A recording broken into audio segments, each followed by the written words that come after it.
बनवलेली कविता सादरी करून दाखवणार आहे। अग अग मधमाशी आहे तरी तू कशी, उन्हा तान्हात हिंडते फुला फुलावर बसते, उन्हा तान्हात हिंडते फुला फुलावर बसते, फुलातील मकरंद घेऊन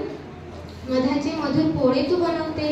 मधासाठी जवळ आल्यावर तू आम्हाला पळवते, मधासाठी जवळ आल्यावर तू आम्हाला पळवते, धूर करतात तुझ्या जवळ मग तू निघून जाते,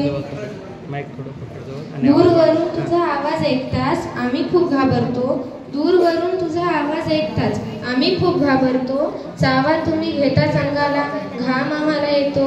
डंक तुझा विषासारखा तगमग करतो आमचा जीव, डंक तुझा विषासारखा तगमग करतो आमचा जीव, शत्रूला चावा घेत राहते तुला येत नाही त्याची कीव, गोड मध जमविण्याचे वरदान दिले तुला भारी, गोड मध जमविण्याचे वरदान दिले तुला भारी, स्वभाव तुझा रागीट पण मध आहे गुणकारी, स्वभाव तुझा रागीट पण मध आहे गुणकारी। धन्यवाद।